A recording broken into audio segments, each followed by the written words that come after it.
Oke, selamat datang kembali teman-teman di tutorial Gord Indonesia bersama dengan saya Sulaiman Santoso. Dan kita akan melanjutkan kembali multiplayer game kita.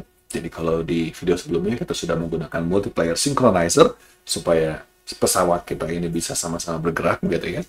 Nah, sekarang saya pengen menambahkan pesawat di setiap klien. Jadi kalau kemarin kan cuma nambah pesawatnya di server doang. Sekarang saya pengen nambahin di setiap klien. Oke, ini gimana caranya? Kita bisa menggunakan cara manual, kita bisa bikin pakai RPC, kemudian kita bisa sinkronisasi nanti secara manual juga, sebenarnya bisa gitu ya. Cuman di sini saya akan menggunakan node yang sudah disediakan oleh Godot, jadi kita punya yang namanya, kalau kita tambah di scene di sini, itu multiplayer spawn.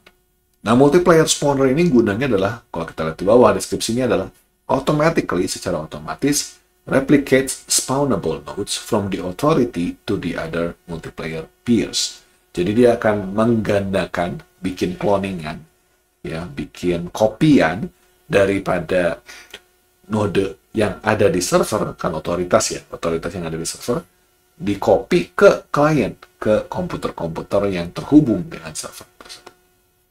Jadi anggapannya kita bikin playernya di server, nanti si player tersebut itu di copy ke klien-klien. Oke? Jadi kita akan create aja multiplayer spawner di sini. Nah, si multiplayer spawner ini punya beberapa properties, yaitu ada spawn path di sini.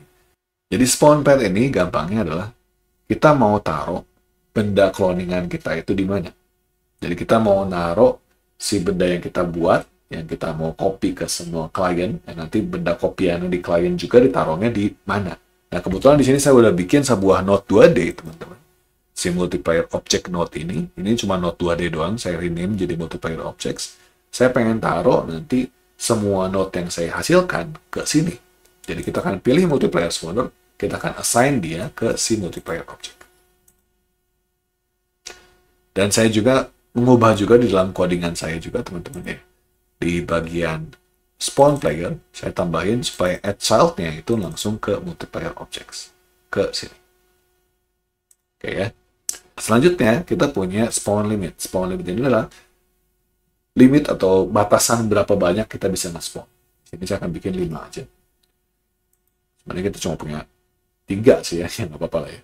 Nah, di sini kita punya auto spawn list. Nah, di auto spawn list ini kita tambahin elemen. Jadi elemen di sini adalah elemen apa yang bisa kita spawn.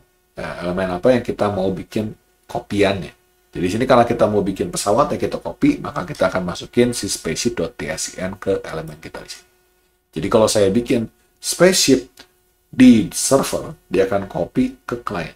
Kita udah nge-setting nih si multiplayer spawner-nya, mari kita coba dulu jalanin dia di codingannya. Nah, di codingan saya di sini, teman-teman, saya cuma bikin satu pesawat. Karena di sini start game-nya dijalankan di multiplayer is server, ya, kita start game. Lalu kita jalankan UI hide, kita spawn player. Cuma satu pesawat doang yang kita buat di server kita, yaitu yang kita kemarin sudah bikin. Nah, sekarang kalau kita pengen kita bikin pesawat untuk setiap komputer atau setiap peers yang terhubung sama server kita, harusnya gimana? Nah, kita bisa bikin dia menggunakan pengulangan, teman-teman. Jadi di sini ceritanya, saya pengen bikin server yang bikin pesawat untuk semua klien. Jadi kalau teman-teman cari tutorial di internet, ada juga caranya juga untuk yang bikinnya tuh si setiap klien bikin karakter sendiri. Jadi kita bikin pesawatnya di setiap klien masing-masing. Tapi di sini saya pengen menggunakan top-down approach gitu ya. Jadi servernya yang mengenerate segala sesuatu. Jadi di sini saya akan bikin sebuah looping. Loopingnya itu dari for komputer terhubung in multiplayer get peers. Jadi perintah multiplayer get peers di sini itu akan mengembalikan ID unique ID dari setiap komputer yang terhubung dengan saya. Dan kali ini yang terhubung dengan server. Karena saya juga pengen memastikan bahwa codingan ini itu jalannya di server, saya bisa menggunakan if yang kemarin ya. Kita bisa cek multiplayer is server. Jadi saya pastikan codingan ini jalannya cuma di server. Jadi cuma server doang yang bikin segala sesuatu. Oke. Jadi untuk setiap komputer terhubung kita akan panggil spawn. Kita coba ya.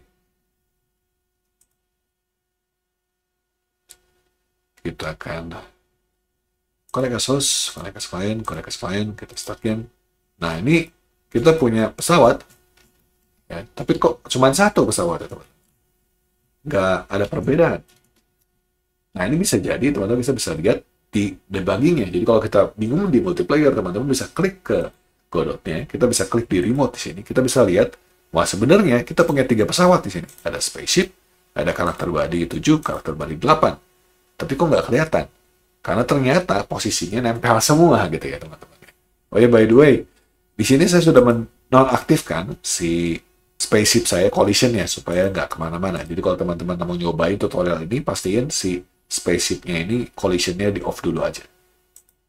Kita juga bisa lihat di klien yang lain, teman-teman. Kita bisa session 1, session 2 di sini.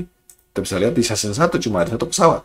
Di session 2 ada 1 pesawat, di session 3 ada 3 pesawat. Nah, ini perbedaannya. Nah, kalau gitu gimana caranya supaya saya bisa membedakan pesawatnya? Posisinya ya, kita coba dulu ya.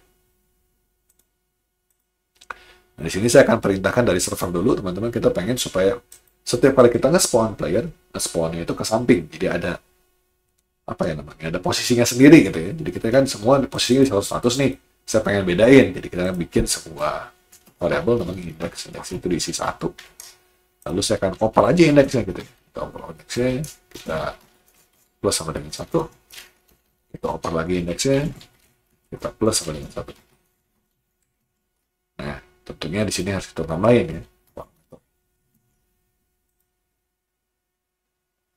Nah, setelah kita udah punya indeks, teman-teman, kita bisa bikin supaya posisinya itu bukan 100, tapi 100 tambah 100 dikali indeks 1. Jadi kalau indeksnya 1, maka jadinya 0. Ini. Tapi kalau indeksnya 2, jadinya 100, indeksnya 3 jadi 200 gitu ya. Jadi hasilnya itu nanti bakal kita punya ngejejer ke samping. Harusnya.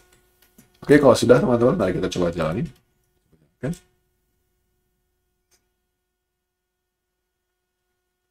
Connect. Sekarang kita bisa start. Nah, teman-teman bisa lihat di sini, saya punya pesawat yang ada 3 di server. Tapi kok di klien nggak ada ya?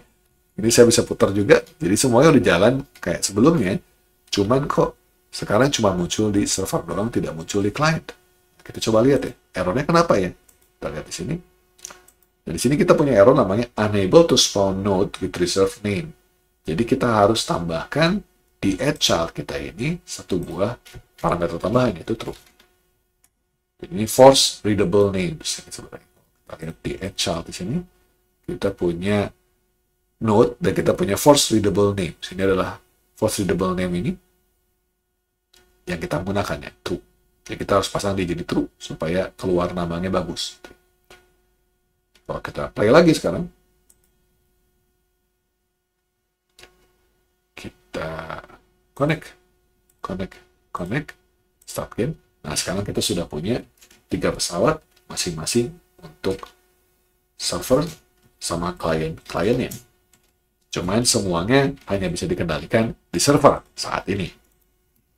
Nah, supaya teman-teman lihat bedanya antara yang tadi menggunakan add child doang dengan add child yang force readable name-nya true, kita bisa lihat namanya. Nah, di sini teman-teman bisa lihat, kalau tadi kan namanya karakter body 7, karakter body 8 gitu ya, tapi sekarang berubah jadi spaceship 2, spaceship 3. Kalau kita lihat di klien yang lain juga sama. Tuh, sama semua ya. Jadi dengan kita menggunakan force readable name, kita jadi punya nama yang lebih bagus dan juga memudahkan buat si multiplayer spawner ini untuk menghasilkan kopiannya. Oke, jadi permasalahan sekarang teman-teman, kita punya pesawat yang sudah bisa gerak, tapi geraknya cuma dari server doang. Jadi kliennya nggak bisa menggerakkan. Di video berikutnya kita akan bahas gimana caranya supaya kita bisa membagi otoritasnya. Jadi dari server ke klien, di klien juga bisa punya otoritas begitu ya. Nah, supaya kita bisa gerakin pesawatnya masing-masing. Oke, sampai jumpa di video berikutnya. Terima kasih banyak. Seperti ini.